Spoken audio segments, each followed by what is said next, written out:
ഒരപ്പൻ 5 മക്കളുണ്ട്. ഈ 5 മക്കളുള്ളപ്പോൾ തന്നെ അപ്പനും 5 മക്കളോട് ഒരേ പരിഗണനയാണ്, ഒരേ സ്നേഹമാണ്, ഒരേ രീതിയിലാണ് അപ്പൻ ഈ 5 മക്കളെയും കാണുന്നത്. പക്ഷേ അപ്പൻ്റെ മനസ്സിനകത്ത് ഈ ഓരോ മക്കളെക്കുറിച്ചൊരു പ്രതീക്ഷ കാണും.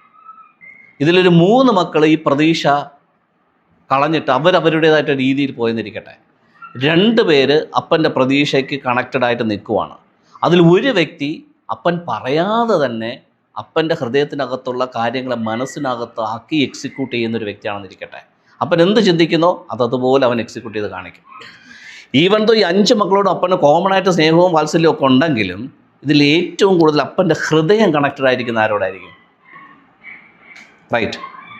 അപ്പോൾ ഫിസിക്കൽ അപ്പൻ്റെ റിലത്തിനകത്ത് ഈ ഏറ്റക്കുറച്ചിലുള്ളത് പോലെ തന്നെയാണ് സ്പിരിച്വൽ കൂട്ടായ്മയ്ക്കകത്ത് വരുമ്പോഴും. സോ ഇവിടെ ഇരിക്കുന്ന എല്ലാവരും എനിക്കൊരുപോലെ ആണെങ്കിലും അപ്പൻ്റെ ഹിതത്തിനകത്ത് ഞാൻ പറയാതെ, അപ്പം പറയാതെ കണക്റ്റഡായിട്ട് നിൽക്കുന്ന വ്യക്തിയോട് നമുക്കൊരു പരിഗണന കൂടുതലുണ്ടാവും. റൈറ്റ്. ദൈവം എല്ലാവരെയും കാണുന്നത് ഒരേപോലെയാണ്.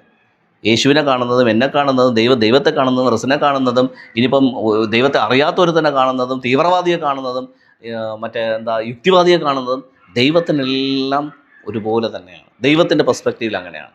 പക്ഷെ നമ്മുടെ പെർസ്പെക്റ്റീവിലാണ് നമ്മൾ ദൈവത്തിനൊരു ഹയർ പൊസിഷൻ കൊടുത്തിരിക്കുന്നത്. എന്തിനാ?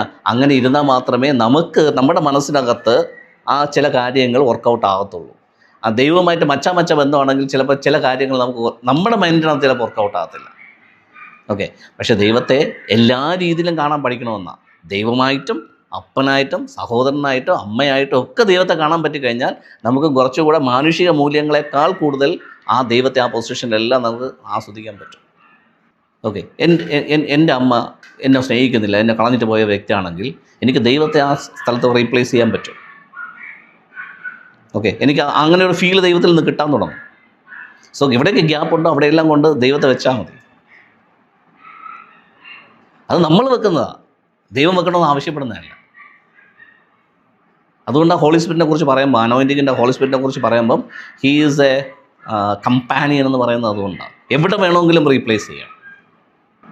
അല്ലേ?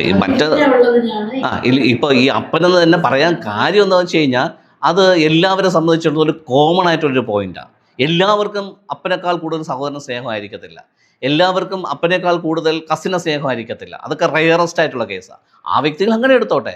എനിക്ക് അപ്പനല്ല, ദൈവം എനിക്ക് മച്ചയാണ്, എനിക്ക് ബ്രോയാണ്. It's okay. It's okay.